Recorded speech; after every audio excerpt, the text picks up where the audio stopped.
In the name of the Father, the Son, the Holy Spirit. Amen. Madalas meron tayong sini-check.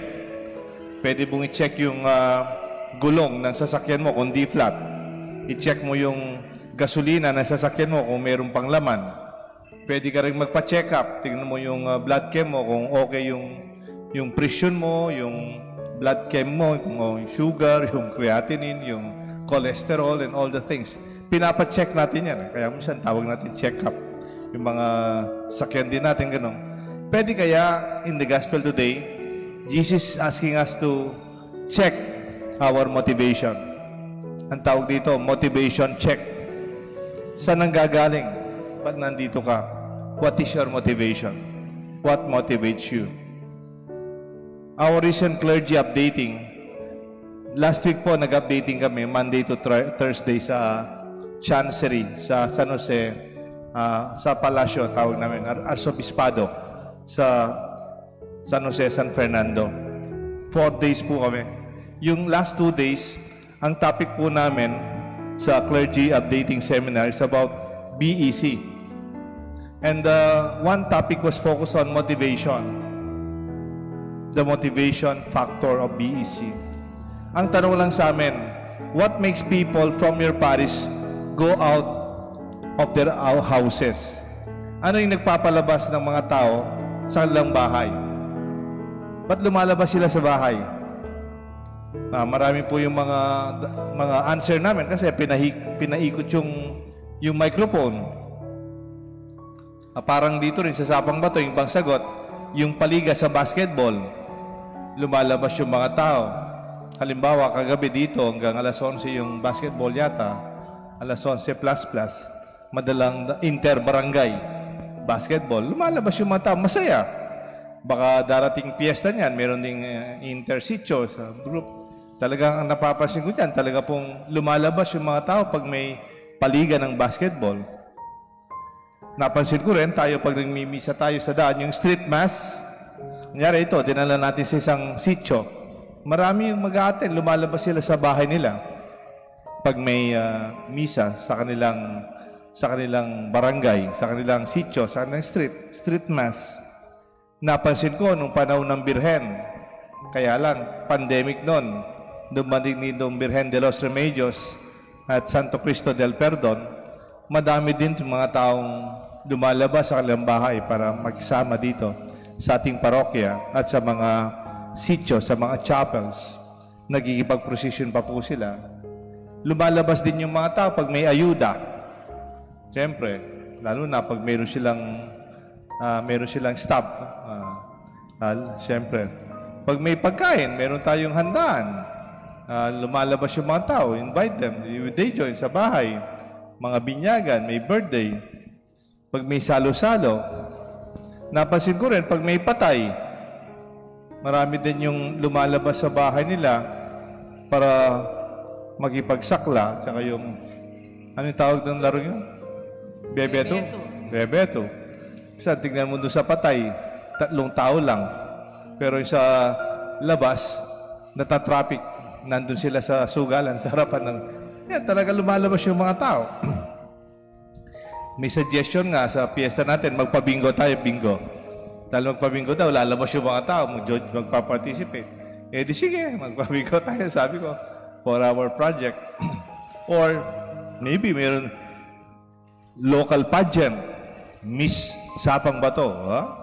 Minsan, mayroon pa yung hindi masyadong miss, yung in-between, di ba? Yung gay, Miss Gay Sapang Bato, parang gano'n. Meron din yatang gano'n. Marami din yung lumalabas dito.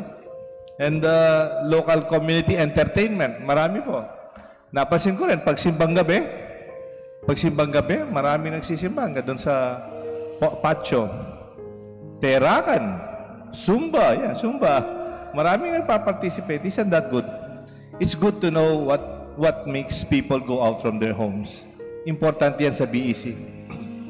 How do you attract people to go out from their home, to participate in community?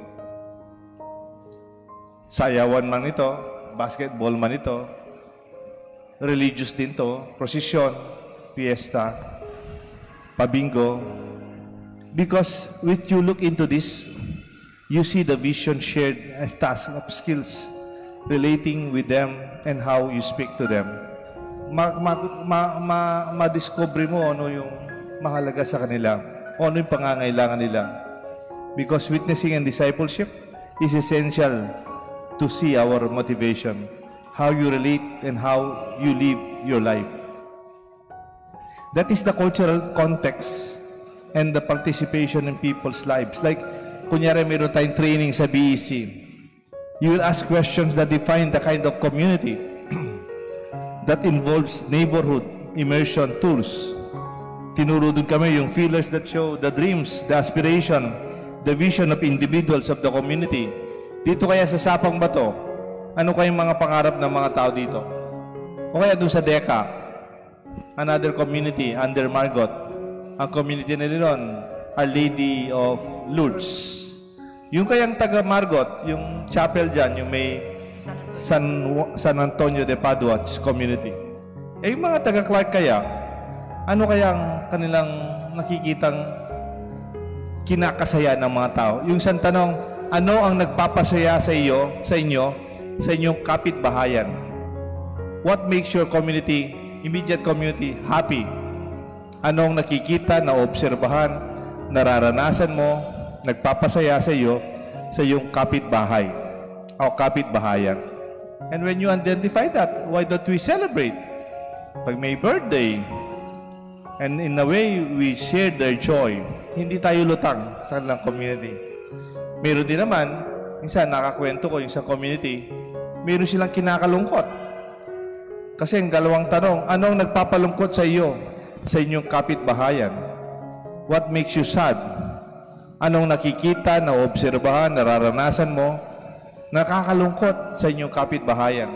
Minsan, may isang community lumapit sa akin, Father, pwede mo kami tulungan. Napansin namin last year, ang daming nag-suicide na kabataan sa aming community. 6. And I was surprised, no?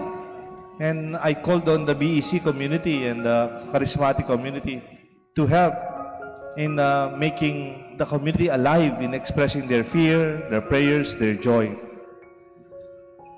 Pwede rin, ano ang klaseng kapitbahayan na pinapangarap mo? Ano yung dream community mo? Anong milagro na gusto mong mangyari sa iyong pamayanan? Siguro ito rin yung pwede nating itanong sa ating komunidad. Hindi lang yung araw-araw tayo nagmimisa, tutuloy naman natin yan eh. Nagmimisa tayo ng linggo, nagmimisa tayo ng everyday, nagro-rosaryo tayo ng umaga at saka evening.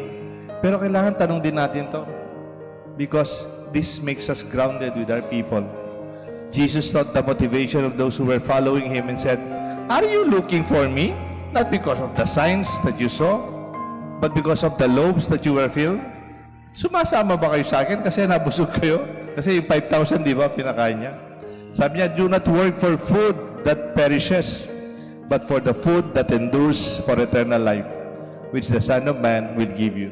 Sana ang hanapin natin, yung motivasyon natin, hindi lang yung kailangan natin dito sa mundo, yung pangangailangan natin sa ating kaluluwa na buhay na walang hanggan. Ito sana ang ating maging kwentuhan, mga motivasyon natin. Minsan di mo man nakikita, pero pwede nating marinig at may bahagi sa bawat isa. Motivation check. May the gospel bless us, the Father, the Son, and the Holy Spirit. Amen.